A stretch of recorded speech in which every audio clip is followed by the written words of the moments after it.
So top line, and it's talking about the hazmana, that the birds that you want to shecht on Yantif, since there are some over there in the Shovach that are designated for that are going to be eaten, some are not going to be eaten, so you have to decide which one you want to eat. And then the Mishnah spoke about that if you did designate certain ones and now you're not sure if it's the same one anymore, so it'll be usher. You have to make sure that it's the same one that you had designated. The Mishnah can say a couple of examples, different colors, whatever, black, white, and the Gemara said that they might have switched around or more or less, all those cases. Then the Mishnah said, that they're not exactly where you left them. They were inside the compartments. These chalonos came, the compartments of that these pigeons, they are inside, and then outside it seems to be something that they could be standing on in front of it, either on the floor or there's some stick that they perch on or something like that. So if it's not mamish where you left it, then you can't be sure that it's the same one. If it's a mamish in the same compartment that you had designated it, you can assume it's the same one, unless you have some chashash, like the Mishnah said about different color, things like that, or more or less. That's the question. But if it's not in the same place, so it's asa. And the Gemara says, why is it asa? Because you're saying that it came from someplace else. It's a different bird. But isn't it more mustaber to say that the korov, the one that it came out, it came right out of the compartment that it was in? There's a question if you have two, what would be the word? Anybody could help me? Two principles that are conflicting. That rov tells you one thing and korov tells you something else. Here, the korov, which is closer, the compartment that it came out of, it was found right outside the compartment where it was located. So korov will tell you it probably came from inside the compartment. But rov, most of the birds out in the world, or the ones that are in the vicinity at least, they're the ones that were not prepared. So it's rov against korov. So the fact that you say that since it's not mamish in the compartment, and we don't know where it came from, did it come from the close vicinity or did it come from the far vicinity? But it's the rov. So the Mishnah says that's usher. That must be that rov wins out against the korov. That's what Rabbi Chanina said. So the fact that the Mishnah says that you have to answer the bird because Yechoshish came from the other birds, that seems to support Rabbi Chanina that rov wins against the korov. But the Gemara says, Amar Abai B'daf. Abai says no, it's not necessarily a proof. You could say against Rabbi Chanina that rov and korov, maybe you go with the korov and you would say that it's mutter. But here the case is that the other birds, the usher birds, are also just as close because there's like a walkway. There's some kind of a board that's protruding from these compartments, and other birds that were not prepared are also walking around over there. They're strolling back and forth on the board. So there's no reason to assume that the one standing in front of the compartment, the designated compartment, there's no reason to assume that it came from that one more than any of the birds that are all strolling around over there. They're all korov. So we could have said that it's not a proof to Rabbi Chanina. It happens to be do pass like Rabbi Chanina, so we don't have to say this. But you can't prove it from here because it could be that the birds that are not designated are just as close. So it's just a question of a rov against the miyut. But there's no korov that's going to outweigh the rov. Rabbi Amar, b'shnei kin and zulam al mizu askinan, v'lo mivoy zimin b'tachtona v'lo zimin b'elyona, v'motzer b'tachtona v'lo motzer b'elyona d'asiran. Okay, it's pretty long, so I'll just say it outside and then we'll see it inside.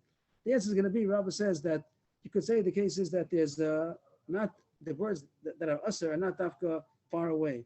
They're very close. The first answer by said is because there's a walkway over there. That's why the other birds are close. So you can say another shot that the nearby compartment, either on top or on bottom, the Gemara is going to say either way, there's no difference, that that was not prepared, not designated. So that's just as close, means the right outside, the designated compartment is just as close to the upper compartment to the lower compartment.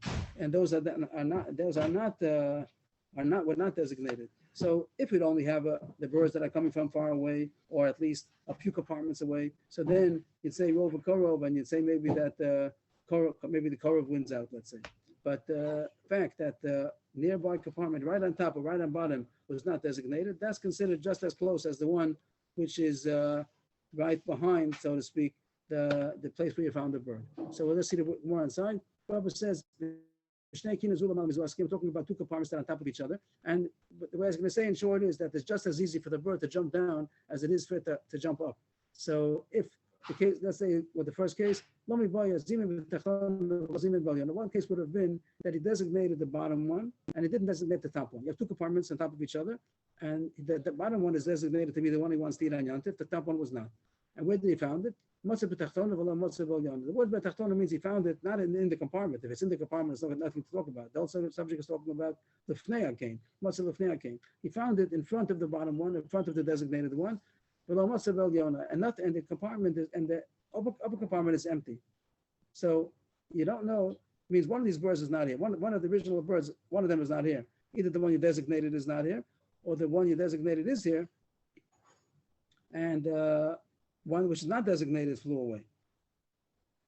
Where did this bird, the one that's perched in front of the designated cane, did it come from the designated cane, or did it come from right on top that it jumped down? So the Gemara is going to say that that's just as close. To jump down from the compartment at top of the where it's perched right now is just as easy to get there as walking out of the compartment to be on that whatever you call it, a stick, whatever they perch on. So that's not. Excuse me, I have an illustration. Can you just tell me if it's what we're talking about here? Thank you.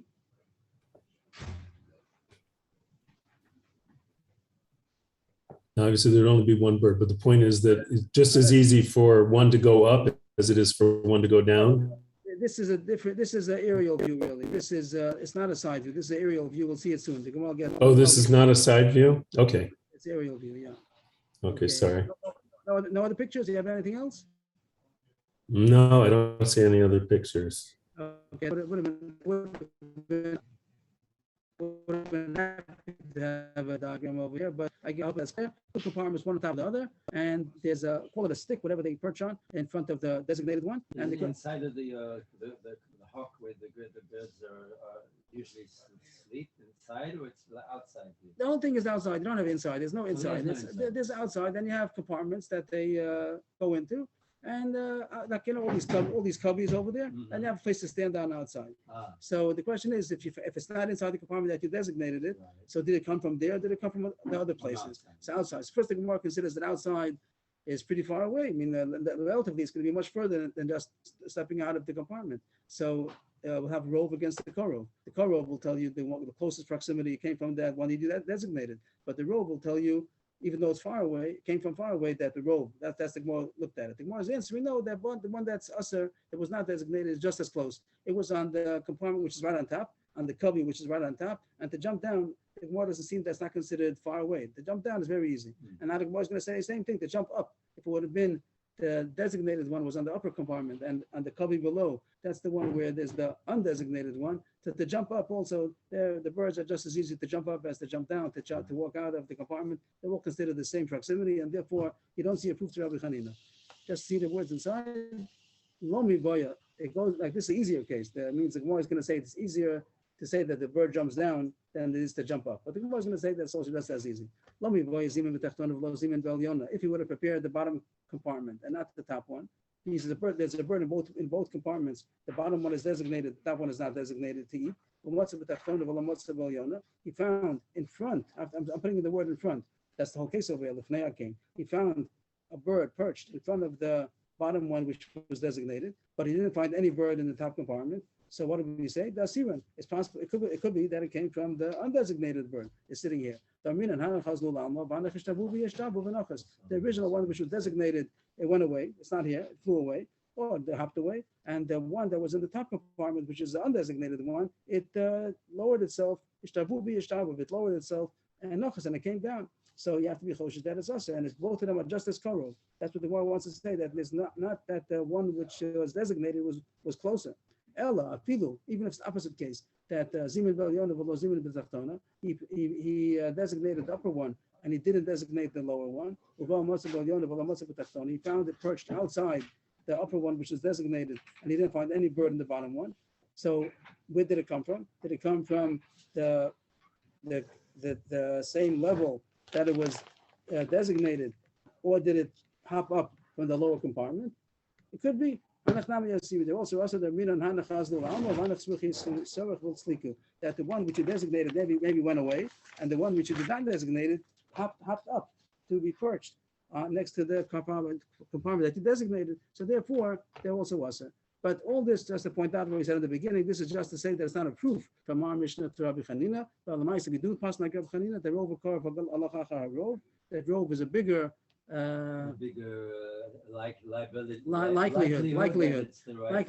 You go with the rove against the korov, and therefore, even though the designated compartment is closer to the place that you found it, you still have to be choshesh. It came from the undesignated birds, even though they're further away. And therefore, it's not a designated bird. And therefore, it's also. And that's why the Mishnah says it's not allowed to eat it. If it's still in the compartment, that's the one you designated. But if it's not inside, you have to be choshesh that it's not the one you designated, and it's also to eat. Is it the nature of birds to stay in the compartments? It said yes, but no, not that because it eggs. He came If you and he picked which bird he wants, and he comes the next day and he sees that it's not in the compartment. If it's there, that's great. But if he took a stroll out, then he doesn't know where it is anymore. It would be maybe advisable to make a string on it, make a simon on it. Then that would be the smartest thing to do. But if he didn't, it says as long as it's in the same compartment, you could assume it's the same bird that he designated. But if it's not there, you have to be choshesh one of the other birds that were not designated, and it's also. The Mishnah says. Maybe like we had last night, Masachel Katrayud. You know, if you put we're tying the birds together. You can have to put a sign on, just to put a label on one of their feet, that you know which one that it is. If it gets torn off, it gets torn off. But if you put it over there and it's there, so that'll be a eitzah. That won't be any confusion. This is the one that you designated. Okay. The Mishnah continues. First white line. So the Mishnah is very simple, that it says if there are no other birds in the vicinity, so even if you didn't find it in the compartment that you designated it, but obviously it didn't come from, there are no other birds. So if you read the Mishnah simply, in the Mishnah's class it goes pretty simple, that there are no other birds, so it's mutter. So the Gemara doesn't know what that means. The Gemara says, first white line, second white line. If they are birds that can fly already. The birds, when they're first born, they can't fly. And it wasn't going to call them a dad, they just could hobble, hop, and then they get bigger, they could fly. Taisvus Agav says a couple of pages ago, we're not talking about birds that mamash can fly, because then the whole thing wouldn't apply, because you're not allowed to take them on yontif, because it's seda, it's like trapping. Even if it's your pigeon coop, but they come and go as they do, as they feel, and therefore you wouldn't be allowed to take it on yontif, because it's trapping. You're not allowed to trap on yontif.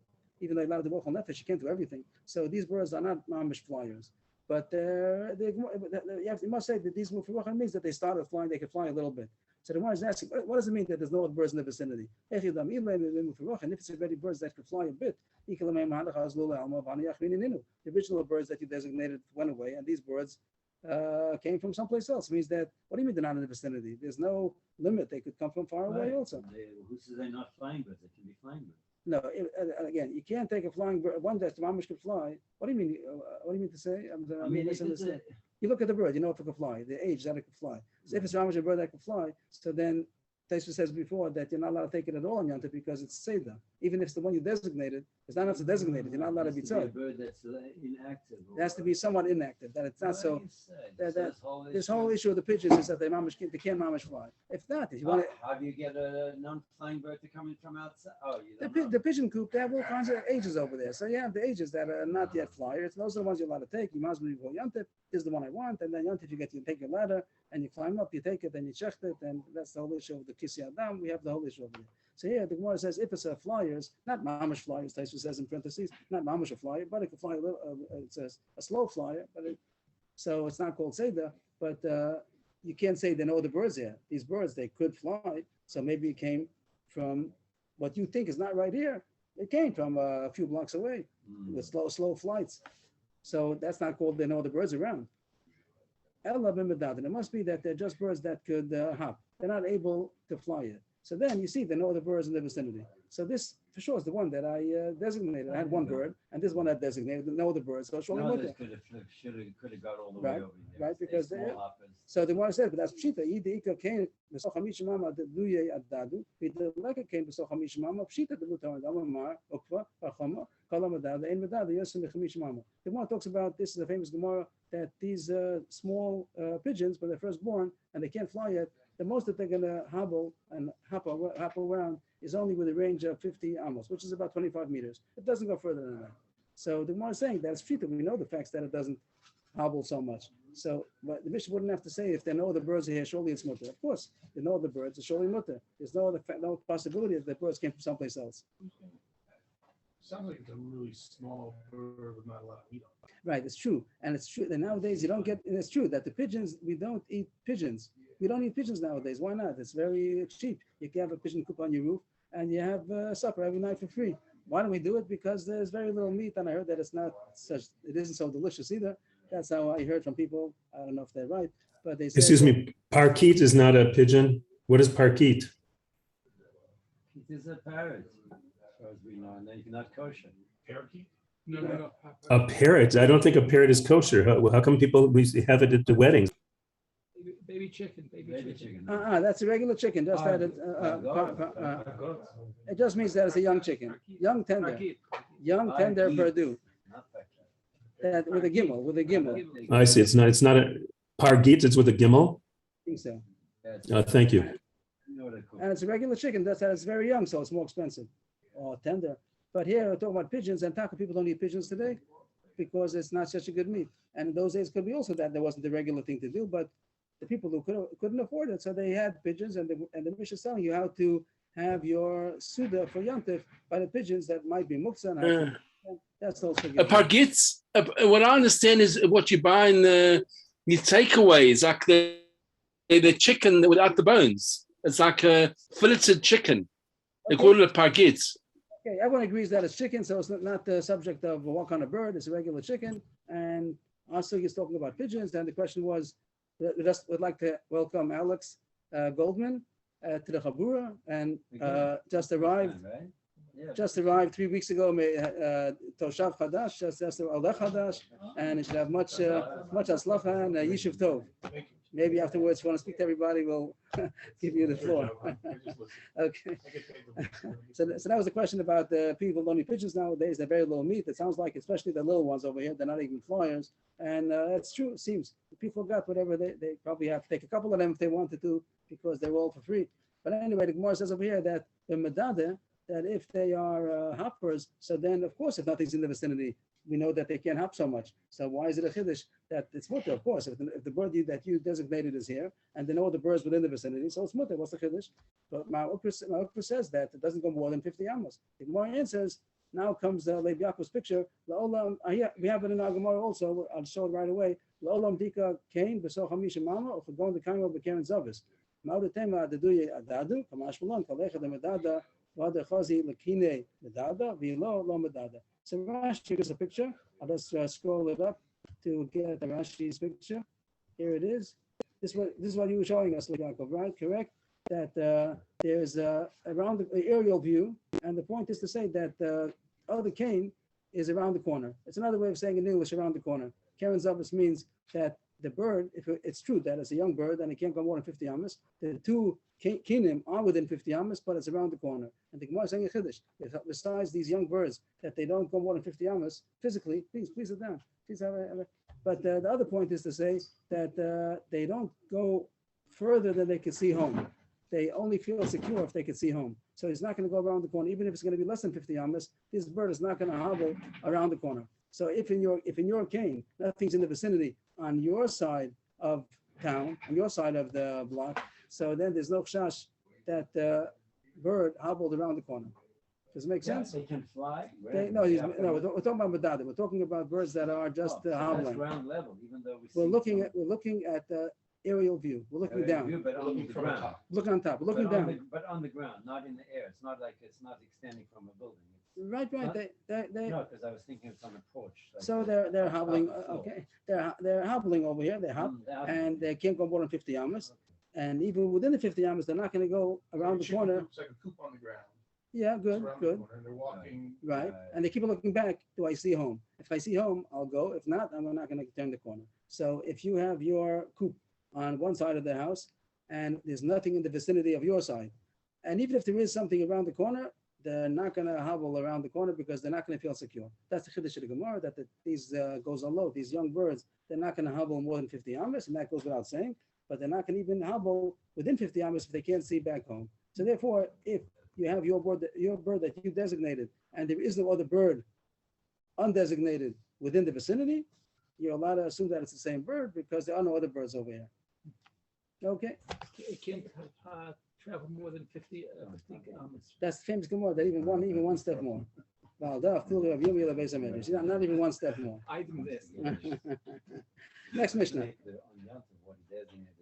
I was saying, take a picture of it with your cell phone, Of the but then bird. you can't open on Yom Tov your cell phone. Like I said before, make a little ribbon over there, and that's to say, make a knot. Put a ribbon around the bird. Yeah, you can do it before Yom Tov, and this is the one you designated, and then on Yom Tov, you know which one you have, and it won't get any confusion. All these cases are that you didn't make the simon, so then you're not sure if it's the same one. You have to rely on Korov and Rov, and that's the issue that Moore spoke about.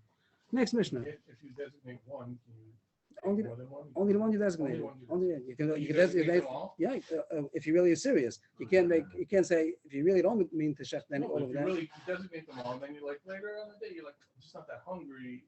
But it has to be that you really meant not Breira. The Gemara spoke yesterday about the Sugya of Breira. Could you designate one of them? I don't know which one. And tomorrow I'll decide which one it is. I think one a couple of reasons yesterday's that why not to do that? No. If they all omit to eat right now, that's fine. But some of them are probably not. Some of them are not old enough to eat meat yet, and some of them you want to keep the population going over there. You don't want to kill all of them. So therefore, you have to designate the ones that you're going to eat. Okay, next Mishnah. Yesham Yom, new subject. We had, just to point out that yesterday we had an overview of the next 4 or 5 Mishnahs. So these sound a little bit familiar because we did speak about them. Yesham Yom, Ali is like a pistol, a hammer that you, like a kind of a pounder that you would pound the grain with. You're not allowed to do that in the Yontif. It's called a Klishim Malachta L'Isser, and it's a muktzah. So it's muktzah, Klishim Malachta L'Isser. Bishami says you're not allowed to use it even to chop meat on top of it. You have your meat, now you want to chop, you need a cutting board, you don't have a cutting board, so you're going to take this sort of pounder and use as the background in order to be able to chop your meat on, that your cleaver shouldn't go into the table. So you want to use a Klishim Malachta L'Isser for a permissible use, which is our example always in our modern times. You want to take a hammer to open a coconut. Even though a hammer is usually used for building, it's Klishim Malachta L'Isser, but you want to use it for permissible use. Here, It's Bisham, it's not the hammer, it's the board that you hammer on too. no, this is the hammer. This is the hammer? The LD is the hammer. It's not called a hammer. It's the thing that you pound with. The thing, Okay. not the bowl that you pound into. It's the Right, but if that's the pound, then we talked about using the katzab on. right. So you take this kind of pounder, you put it down on the floor on the table, and then you take the piece of meat, put it on top of that, and then you take your cleaver and you chop. It's not a flat board. Right, it doesn't have to be a round flat- unit, right, it's around right. some kind of piston. Some kind of pounder. No, So It could be they- square also. okay, Yeah, Square pound. I have a picture of this if that helps, Chaim David. we appreciate all the pictures. I'd like to put myself, but I don't have the technical ability. Here it's not made out of wood, but the idea of what they're holding, that's the Ali. So that's the pistol that they would take out. Now it's inside the mortar, it's inside the cleave, inside the bowl. But the point would be you take that out and then you're going to put it down flat on the table and put your piece of meat on top of that and chop with your cleaver onto the pistol that it shouldn't break the table.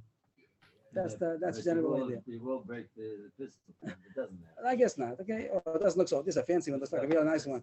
But you'll do it in a way that it'll be worth it for you. So thank you, Levi Yaakov. So I said not allowed to do that. Why not? Because muktzah. And back to our terminology of muktzah, Klishim Malachta L'Isser, I don't use it l'tzarech gufo. I want to use the hammer for a permissible use. So Bishamai says no. You can't take a Klishim Malachta L'Isser in order to chop meat on top of it. It's still a material, and we might say simple pshat because Klishim Malachta L'Isser is mutar l'tzarech gufo, and that's how we pass him, that you're allowed to use a hammer to open up a coconut. So we'll see the Gemara soon, but that might be a simple pshat. There's another issue we spoke about. We'll say it already. The Gemara is going to entertain the possibility that really should be also according to Beis Hillel also. Maybe it's permissible because of Simchas Yantiv. A special leniency that Simchas Yantiv only should have meat. If you don't have what to chop your meat, you're not going to be able to eat. So maybe they overrode the Isser of Muktzah because of Simchas Yantiv. So that's the possibility the Gemara is going to talk about. Another Mishnah, another Shaykhus. You're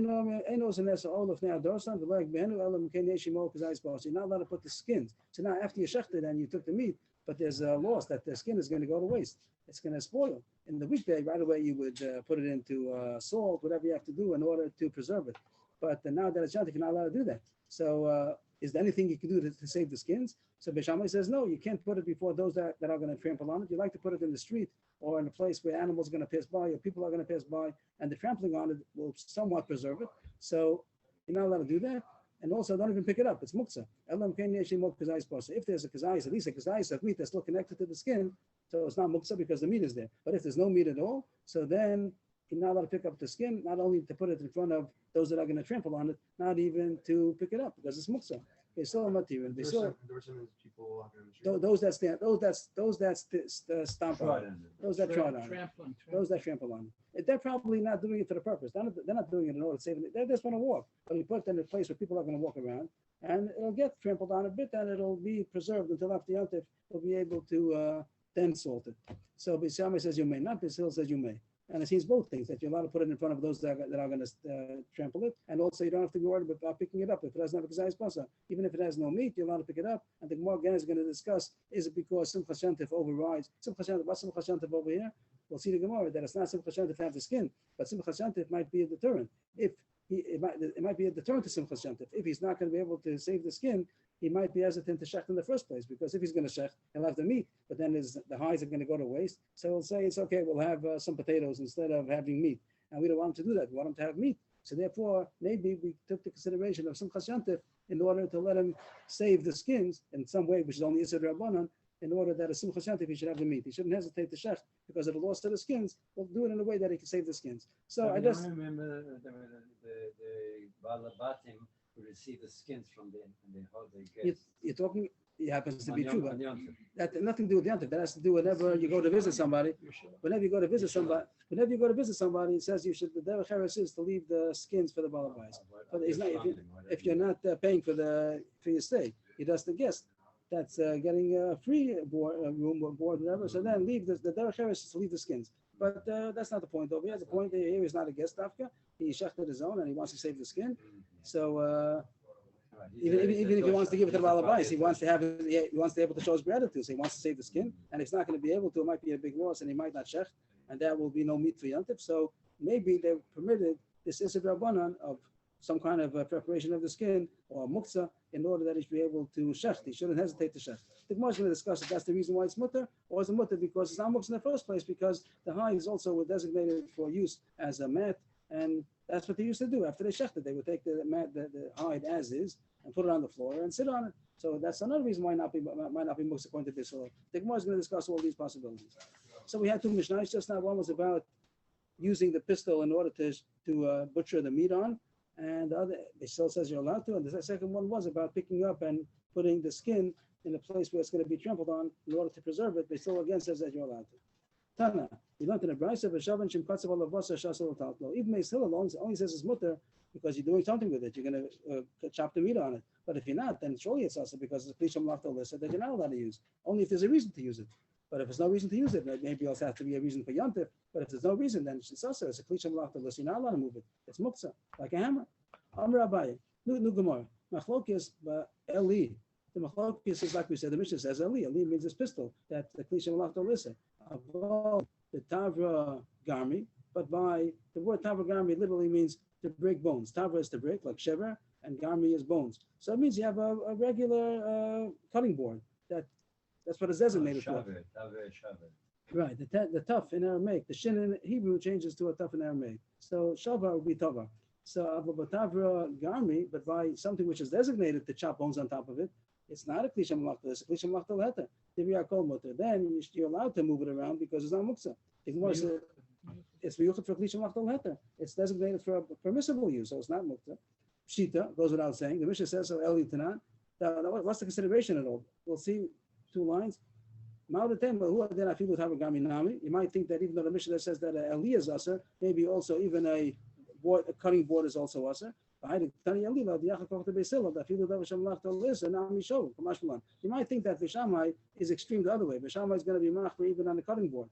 The Mishnah Torah spoke about the pistol because it wants to say that Beis Hillel is not even a pistol, even the Klisham Lachta Lissa. So maybe it's extreme. Beis Hillel is not even a Klisham Lachta Lissa, and maybe Beis Shammai prohibits even a Klisham Lachta Leheta. Kamash no. The Beis Shammai also would permit if it's a be a kli shemachta letter, it would be a cutting board to be permissible, and Beis Shammai is only Beis Shammai only asks because it's kli shemachta le'isa. The Gemara In doesn't. other words, a pistol is less usable as a not as a. It's more of a kli shemachta le'isa. It's Right, designated yeah, fissa, yeah, and the it's cutting board is kli usable. shemachta Yeah, letter. it's to crush, whereas the board can be used from that. It's kli shemachta letter. So the Gemara it doesn't say it. Why should it be us? Of course, kli shemachta letter. Why should it be Mortar us? and pistol. Mortar would be the bottom. Mortar and pistol. We're talking about not a. That's also a designated fissa. The bowl that you grind things into is also kli shemachta le'isa. The cutting board is designated for cutting bones, not a cut bones. There's no to cut bones, chopped meat. It's a cutting board for meat, so that's permissible. The Gemara doesn't explain what's the reason. What's the having of? Why should it be also? Why should anybody think that a cutting board is also according to Beis Shammai? The Gemara didn't say it, but we'll see in 2 lines. The Gemara is going to say, and Rashi already tells us that it might be that he'll have second thoughts of using it. Maybe he's not going to use it, and he moved it for nothing. That's called titircha. That's moving around the cutting board, even though it's kli shemachta le'heter. Maybe Beis Shammai is concerned that he shouldn't move it around for nothing. In two lines, the Gemara is going to say that maybe it's a new one that hasn't been used yet, and there's more hesitation to start using something new, and he'll move it around, then he'll say, no, I'll find something else to use instead of the cutting board, and you might think that he moved it for nothing. Kamash Malan. That's what the Gemara's Chiddush is over here. Kamash Malan. Ikad Amri, others have a little different gears over here. Just to get roll up a little bit. Top line, Ikad Amri. Amr Abaye, Lanesucha Ella Afilu Tabagarmi, Charati. Here says the word Charati, which means a new one. Here also Abaye is talking. In the first Gemara, it wasn't Abaye talking. The Gemara was explaining Abaye. But now Abaye himself is explaining that when I say that a Tabagarmi is mutter, I mean to say that even a new Tabagarmi, that's a Chiddush, that you might think that maybe he'll have second thoughts about using it. He didn't start using it yet. It's brand new. He doesn't want to start using it. You might think that he might change his mind. He might change his mind and not break bones on it. So he moved it for nothing. So what the Gemara is saying these couple of lines, that even Beis Shammai says that it's usher to move to cut meat on the eli is only because this eli, this pistol, is kli shemachta le'isa, and he holds the smut asur l'tzorech gufo. But if it will be a cutting board, which is kli shemachta le'isa, it's mutter, and you're not choshish that he'll first move it around and then change his mind and he moved it for nothing. Now the Gemara is going to go on that Beis Shammai is sometimes choshish that he'll change his mind. And Mamlech may change his mind. right, we had a couple of times, and I guess you'll see it more times coming up. Mamlech means to change his mind. I'm sorry, what did it have to do with the fact that it was new? Why is he changing his mind if it's new? That's people are more hesitant to start using something new for some reason. I see. Yeah, okay, that's Uh-huh. it's designated for a cutting board. So what do you want? You want it to be new? That's not going to be a cutting board. But people are like that. They have something that's new. They don't want to start using it yet. Maybe they'll start using it next week, whatever the reason is. But you might think that he might not use it. Kamash Malan, that they're not choshish for that.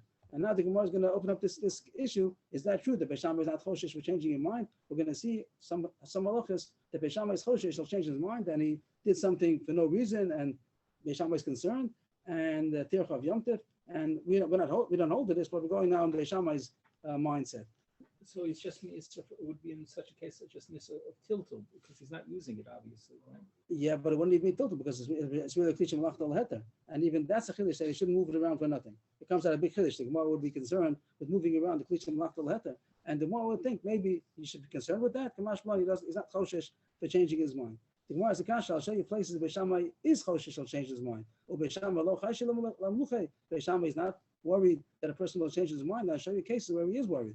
But then you learned in the Brisa, Beis Shammai Yomrim, ein molichin tabuch v'sakin eitzel behema, v'lo behema eitzel tabuch v'sakin. In order to shech the animal, you have to have the animal, you have to have the knife.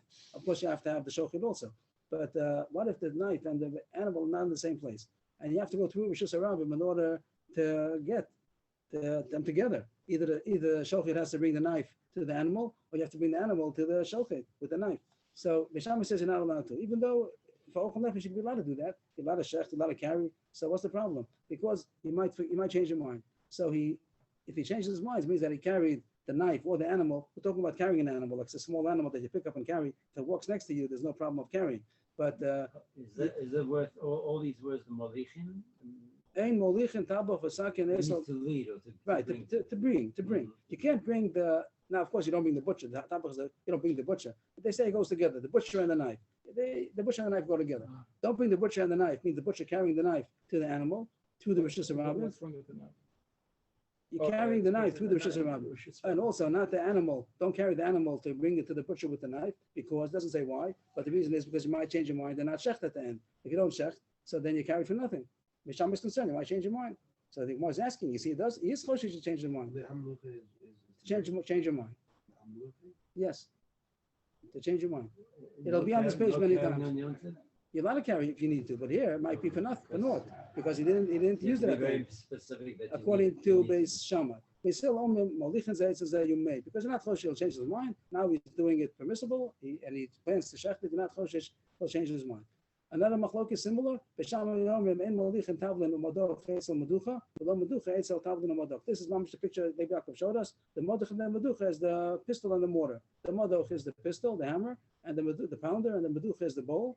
So you have spices that you want to pound, but they're not together. You don't have the pistol together with the mortar. You have the one place, in one house, you have the pistol, another house the mortar. So to get them together, you have to go through a shusar rabbim, let's say. So are you allowed to do that? The Shammai says don't. If they're all in the same house, fine. So then you're allowed to pound for tavlinim, as we'll see later on for yontif, ochel nefesh. But you can't carry because you might change your mind.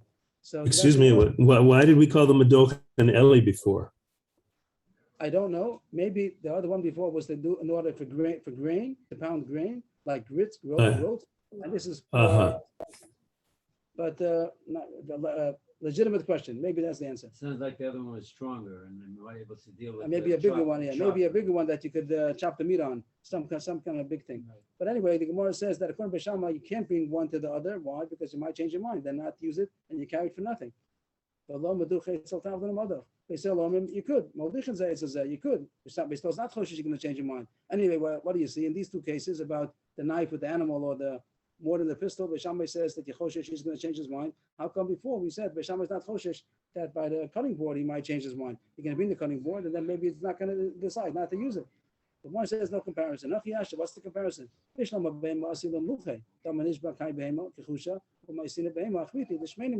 say the case of the animal with shechting it over there, that'll change his mind, and he'll bring the animal to the knife, and then he's going to decide, let me get a different animal. The animal is a skinny animal. Let me get a nicer animal for yontif. So he might change his mind. There's a good side to say he might change his mind. That's why Beis Shammai is choshesh that don't bring to a shusar rabbim. He might change your mind. Also, the case of the spices. Maybe you'll make a dish that doesn't need spices. By the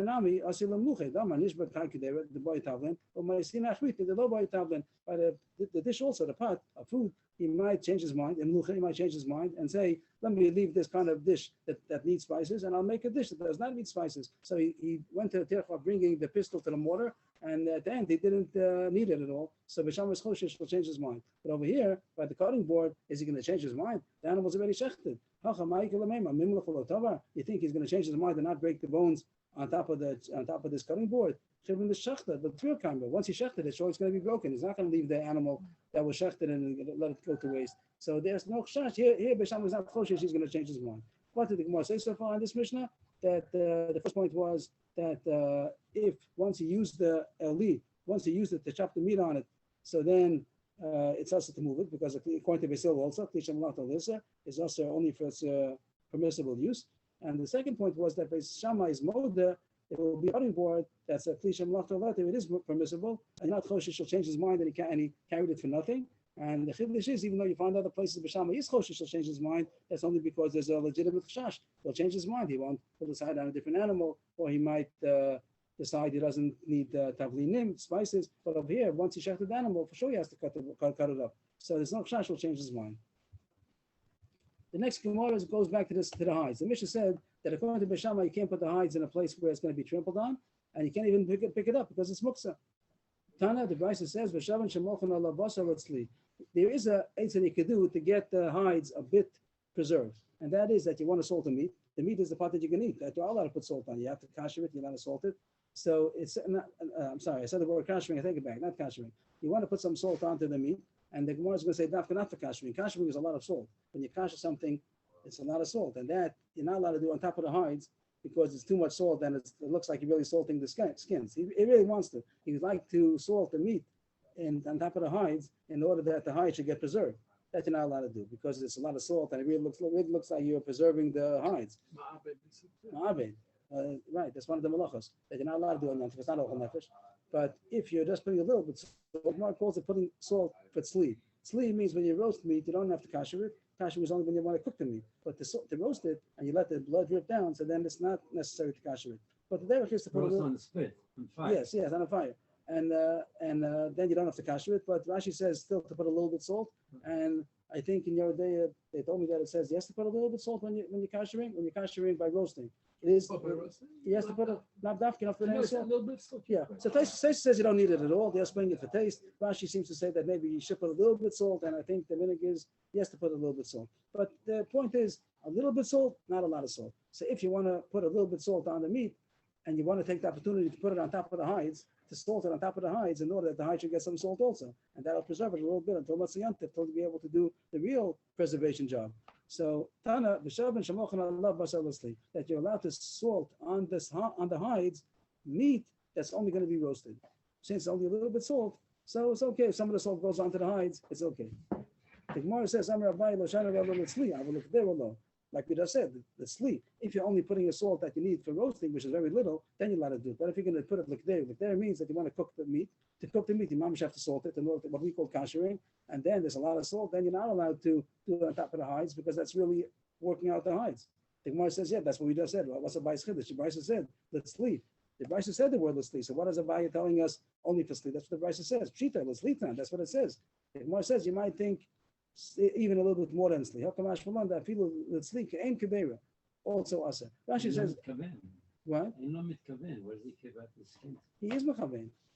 I think that he's mechaven. He's doing it for the skins. He cares very much about the skins. Oh, He we wants- already know that. He really wants the skins to be preserved, but he can't because it's yantin.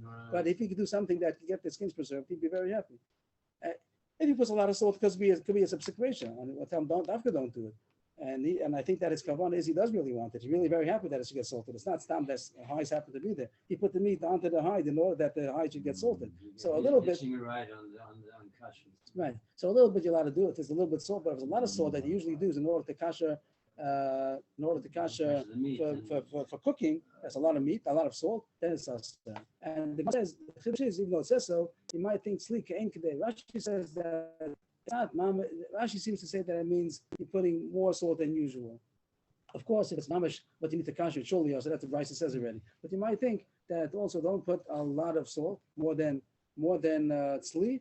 Maybe that's mutter. It says no, that's also asa. Only the amount that you put, a little bit that you put when you roast, you put a little bit salt on it. So that's the amount that's mutter. But if it's more than that, it's already asa.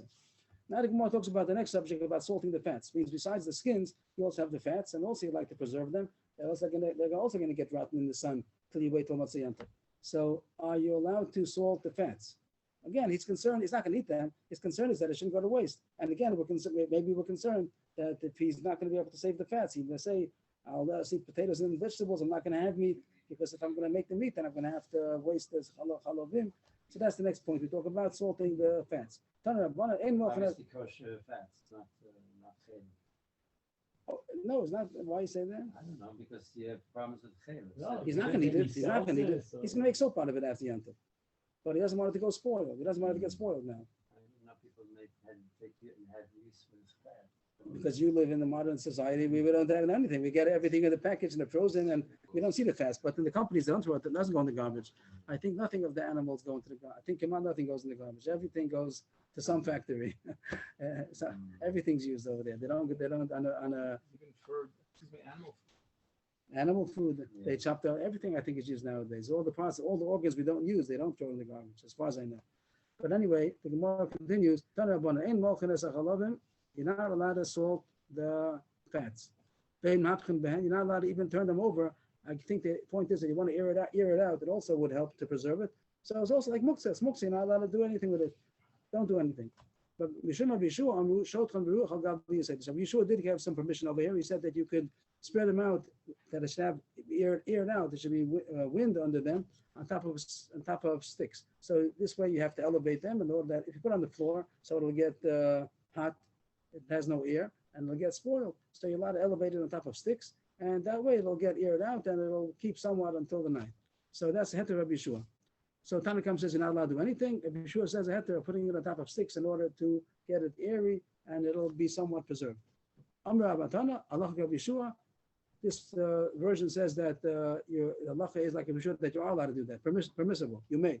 Ikadam Yom Rabbatana, Ein Lacha Kabishua. The other version says no, the opposite, that you don't pass like Kabishua, you're not allowed to do that. You can't put them on sticks in order to get it aired out. The Gemara says, usually we know the klal is Yachid Ve'al Malacha Kirabim, that individual against the majority, we don't pass like the individual. Yeshua is only a das Yachid, and the pashas would be, you don't pass like him. Bishlam Lamanda Malacha Kabishua, Itzrich. The usual law is that you wouldn't pass like a das Yachid. So here, if you come to pass like Rabbi Yeshua, so it's understandable why he spoke it out, why he had to tell us, because it's against the regular rule. Usually we're not passing like a Yachid, and here we are. But if the second version said you don't pass like Rabbi Yeshua, Pshita, it goes without saying. Why did he have to tell us the Lach is not like Rabbi Yeshua? We would know it on our own. The Gemara answers, you might think that it's a good reason that he's more mistaber, even though it's a das yachid, we should pass like him because it makes sense. If you're not going to allow him, he's not going to shech because he's going to lose his fats. And you should waiver the Isser Rabbanan, and it sounds like it's only Isser Rabbanan, at least putting it on the stills to salt it, mom, which might be Isser Deraisa. But to put it on these sticks in order to air out, it's only Isser Rabbanan of Muktzah. So you might think we should waive the Isser Rabbanan of Muktzah in order to encourage him that he should shech and not be hesitant, he might lose the fats. To Mashmalan, we still don't pass like him. The Gemara says, why taka do you not permit it? This svara that you might hold back and not shech because you're going to lose out from the skins or the fats is a good svara. Ma'ishnomi or lifnei adorsan. This is the first time the Gemara is bringing. We put a couple of pages ago, but here the Gemara thinks that the reason why you're allowed to put the hides in front of those that are going to trample on them, like point to Beiselo, is for this reason. Because if you're not going to, it really is a Rabbanan is involved with muktzah, and the reason why you permit it, and also it's a little bit like it's putting it for the purpose of being worked out.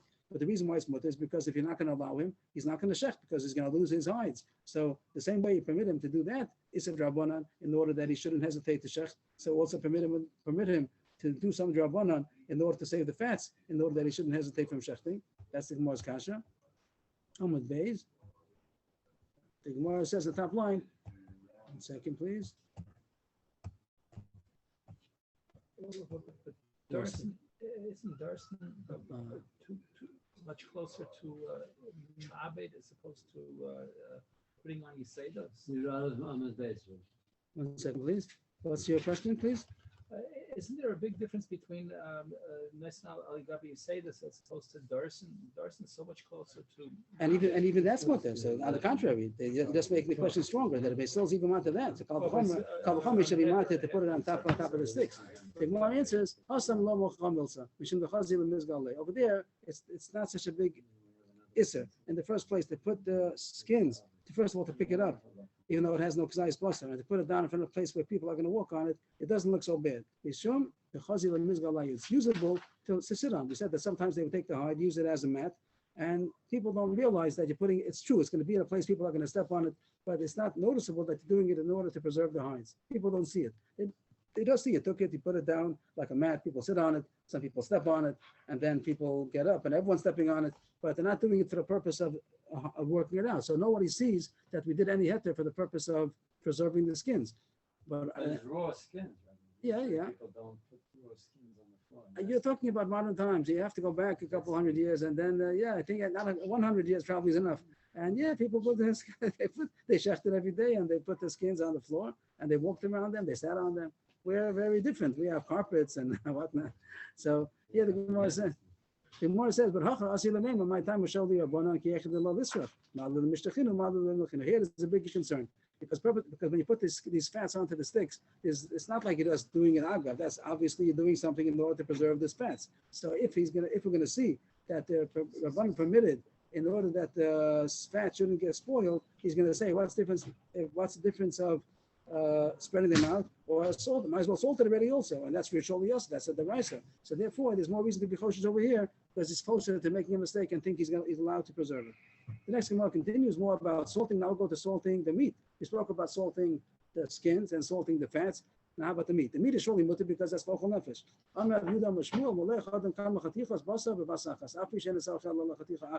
Here's a chiddush. Even though you only need one piece of meat, so only do what you need.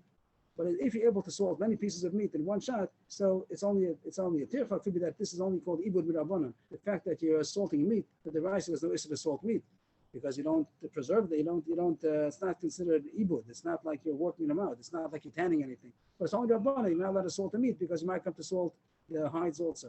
But here, if you could do it with one shot, that you're salting the meat that you do need to eat, then you'd be allowed to salt even the ones that you're not going to eat. On Shabbos, you're not allowed to do this. You can't salt meat on Shabbos, it's a rabbanan. But here, for Ochel Nefesh, you are allowed to. And even though you're doing more than you need, since it's one tircha, with one shot, you spill the salt, it went on both of them, so it's permissible. What about Hachana for like the meat and stuff like that? Sachanas, I think the fact that you're just doing it in one shot, so then it's permissible. You don't do an extra ma'isa of hachana. You're just doing what you need for now, and in the same act, you preserved more, so that's okay. There's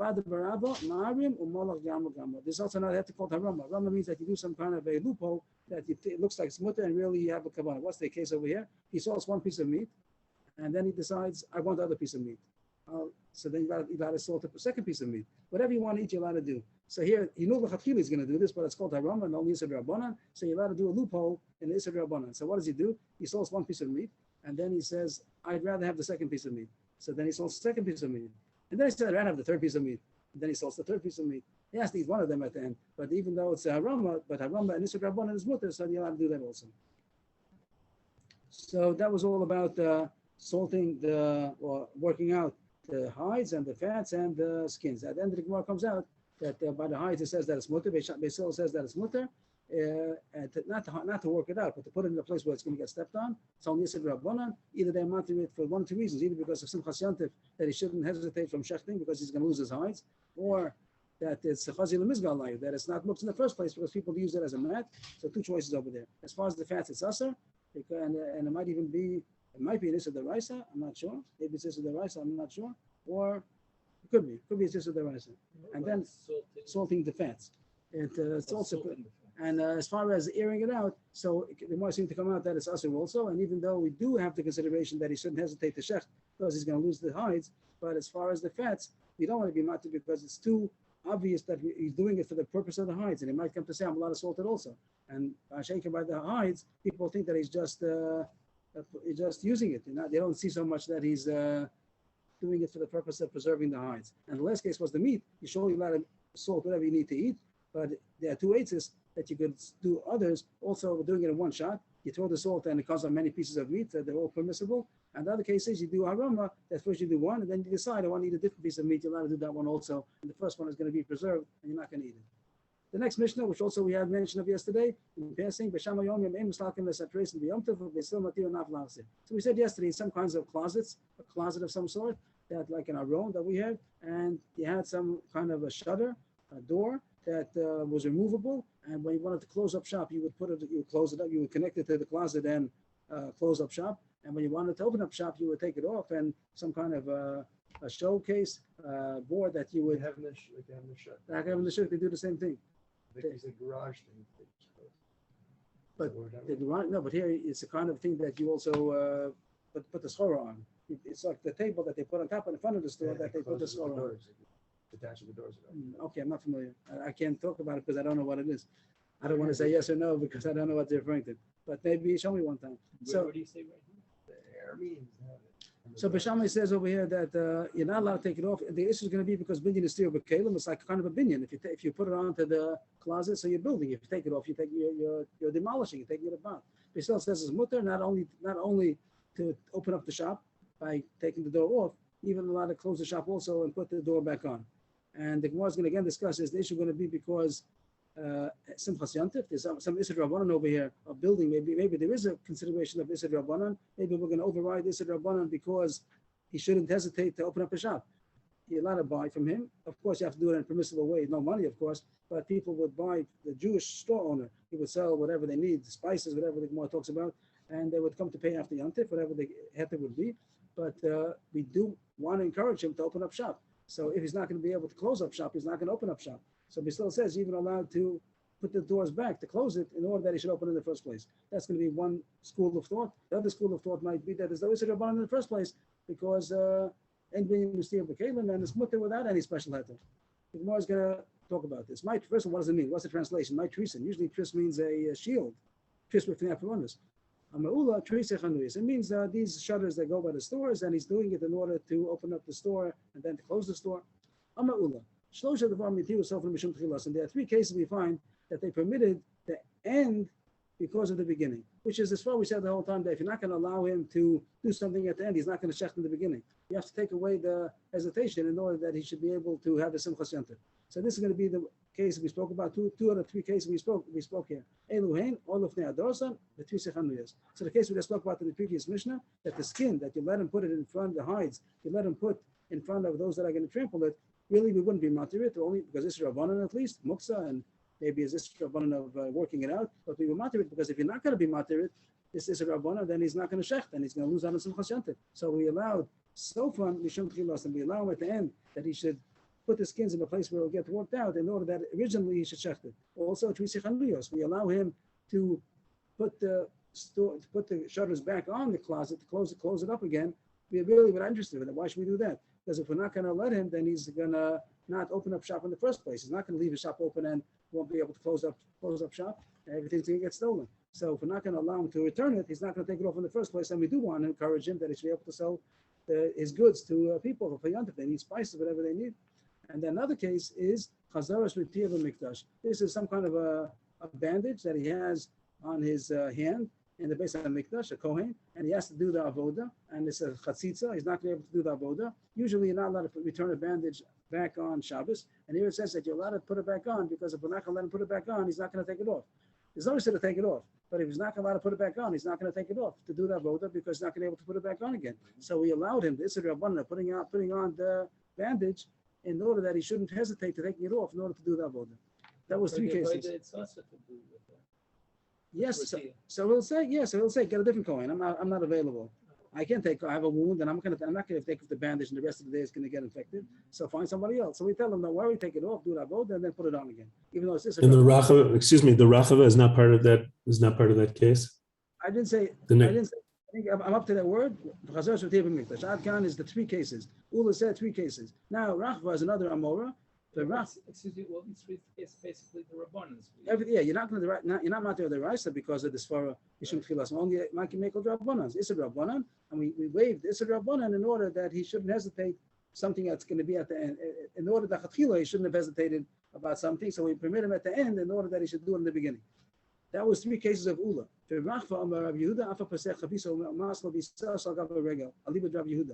Amar Yigmor, period. So there's another case, a fourth case, Rachva found, and that is on Yantif. We had this in Mishnah, maybe I don't recall if we had in the Gemara, that on Yantif, there's usually Tumas Amoris, that a person who's not learned, they didn't know the lachas of Tumah and Tara well, so we chosh everything they did in stomach, and that's called Tumas Amoris. On Yantif, we didn't want to have this Tumas Amoris because it's going to be socially very distancing. It's going to be social distancing during the Yantif, that Talmidei Chachamim are going to have to stay far from the Amoris because they want to stay Torah nor eat the Kabbanas on the Yantif and the Amoris and Matame. So Chazal they waived the whole Tumas Amoris, which is Rabbanan, during the Yantif, that it should be Chavirim Kol Yisrael, everybody should be able to hold hands and dance together. And they don't become Tameh and everything's Torah. So they waived this is Rabbanan of Tumas Amoris. But after the Regel, the Tumas Amoris comes on again, only during the Chag. After the Chag, not. So here the question is, somebody had a store and he had wine, whatever it might be, and or a dough, and during the Chag, we look at Amoris as anybody else. We're not concerned about the Tumah, and he touched it. Okay, during the Chag, everything's fine. But then he has half a barrel left. The storekeeper has half a barrel left of wine, and he wants to sell it after the Yantiv. Is it Tameh? So the Chazacham say yes, it's Tameh. During the Chag, it's waived, but after the Chag, it's Tameh. And we'll go back. That's why we're further already. So if we can hold off till we come back. So here we're holding about the next case about Maslah B'Chavisa. So here, if somebody started his barrel, the storekeeper started his barrel or his dough that he started during the Yantif, and he did it with Tara, but then it's left over after the Yantif, is it still Torah? So Rabbanan says it's Tameh, that even though during the Chag it was Torah, after the Chag, retroactively we say that it's Tameh, because the Amoris touched it during the Chag. Rabbi Yehuda says no, if you're going to say that it's Tameh after the Chag, he's not going to start the barrel. The first day of Yantif, my barrel will be sold. Second day, third day, towards the end of the Chag, he's going to say, I'm not going to open up a new barrel. It's going to be left into the after the Chag, and then it's going to be Tameh. I'm not going to be able to sell it. So therefore, he said, and he says at the end, it's not Tameh. That barrel is going to be mutter even after the Chag is over, in order that he should open up the barrel in the first place. That's the fourth case. Even he who opened up his barrel, the storekeeper opened up his barrel of wine, or he started his dough during the regel. Rabbi Yehuda says that he's allowed to continue the Tara after the regel. Why?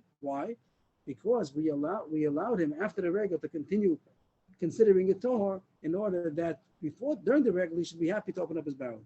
Those are 4 cases. The Gemara goes through all of them. All of Shador and Tanina, it's Marsakash, it's Mishnayis by all these cases. The answer is about the time of the Basil, Mishal the Mechsi Chazil Mizgalai, I feel American Tefnami, Kamash Milan. You might think that the reason Basil is not because of this consideration that he should shech and not hesitate that he's going to lose the skins. You might think the reason why it's mut is because it's not muktzah, because it's made for a mat. So it'd be mut even if it would have been shecht Erev Yontif, not only because it's shecht on Yontif. Kamash Milan, he tears himself Mishum Tchilas, and it's only mut in order to take away the hesitation that he might not want a shecht if he's going to lose the hides, and it's only if it's on Yontif. The Yontif in there, Yontif low. If so, it's only mutter that he's allowed to do it on Yontif. But if he had the hides that were shechted from Erev Yontif, there's no consideration about hesitating not to shecht, then he's not allowed to put them in front of the one who's going to trample on them. The next case is Trisei Chanuyos. I'm sorry that over time, if I came in for the next year, I'm sorry that we're the big daf over here, so we're still in the middle. Trisei Chanuyos Nami Tanina, the Masakash, what's Ulos Chiddush.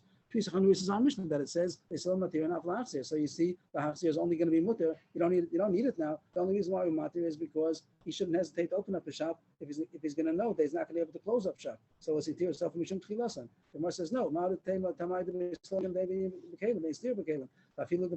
might think it's because there's no issue in the first place. There's no problem to put a door onto the closet or to take it off because it's just portables. It's not something which is kavua. It's not karka. And even if it would not be commercial, it would be something in his own house. The button, even something in his own house. He has a closet in his house. He'd be allowed to take off not something connected to the house, not that karka, but something which is a closet that has a door. He'd be allowed to take it on, put it on, take it off because they ain't being investir b'kelim. That it's really also midrabanan. And only only because he wanted to sell his wares, that's why we permitted him to close it in order that he should open it. The first wide line, also mikdash nami tanina. What's the chiddush over there? To think about putting the bandage on in the mikdash. It says fresh in Mishnah. You're allowed to do it in the base of mikdash and not outside the base of mikdash. Isn't it obvious? It's because that he should not hesitate to do the avoda? No, not at the time. But time of the mishum the ancient mikdash. You might think that it's not because he should do the avoda, that he should be encouraged to do the avoda, and he shouldn't hesitate. I'm not going to be able to put my bandage on again. You might think the reason why it's with is because we don't make any abundance in the base of mikdash. And if so, I feel a kohen lavar avoda. Even a kohen who's not going to do the avoda is also allowed to do it because he's in the mikdash, and I'm allowed to put on the bandage. The mashmalah, no, it's only even in the base mikdash. It's only usher. It's usher. It's only mutter for someone who's going to do the avoda in order that he shouldn't hesitate. The mashmalah, it himself mishum tchilasan, and the meila the var avoda in, lavar avoda low. Only somebody who's going to do the avoda, we tell him you can take off the bandage. Don't worry, you'll be able to put it back on again. But if he's not interested in doing the avoda, then there's no way to put on the bandage again. The last case was about the barrel, according to Rabbi Yehuda. That's also a Mishnah that says that Rabbi Yehuda says that you're allowed to start because you're going to finish. It says Rabbi Yehuda also even after the regular, you're allowed to continue selling it. It's still considered Torah because you started during the regular. Isn't it obvious? The reason is because we don't want him to hesitate from opening up the barrel if he's not going to be able to sell the Patara after the regular. Again, the Gemara says not necessarily. Maybe the reason that Rabbi Yehuda is not because of the slumdus. Maybe his slumdus is that there's no issa in the first place. There's no issa that when they made a Torah during the regular, they waived the issa Tumas Amoros completely, and it doesn't exist. So after the regular, even though the Amoros touched it during the regular, nothing happened. Kamash Malon. And according to that, even if he didn't start selling, the fact that the Amoros doesn't have any tumah during the regular. Kamash Malon, so he had to tell you the only reason why we do this matter is only to encourage him. He shouldn't be discouraged from opening up the barrel to sell it if he knows he's not going to be able to sell it after the regular. But if it doesn't have that scenario, then if Amoros did touch something, so it does become tummy after the regular. So that was Ula said 3, and Rachva added on 1 more. The case of Yehuda. So only by 1 barrel, etc. In the case where he opened it up in order to sell it, we tell him, don't worry, you can sell it. You'll be able to sell it after the Yontif also. But if it wasn't such a case that he has a consideration of selling it after the regular, then if Amoros touched it during the regular, after the regular, it's retroactively going to become tummy.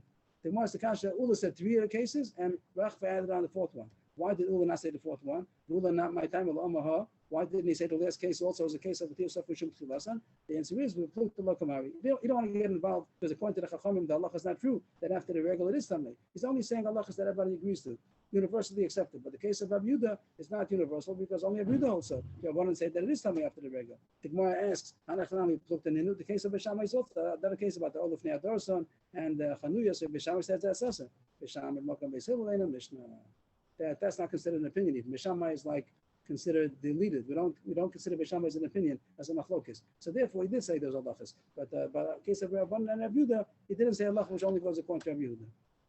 Okay, I'm sorry, went over time today. Bez Hashem will be back in 2 minutes, and maybe we'll start Hilchah Shemitah a little bit. I'm sorry, is the last word Mishnah or Masnisa?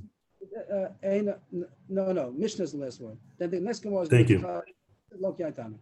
Last word, Thank the you. last today is Beishamai V'Mokam Beisil Leina Mishnah. Thank you. Yes, everybody. Thank you. We'll be back in 2 minutes.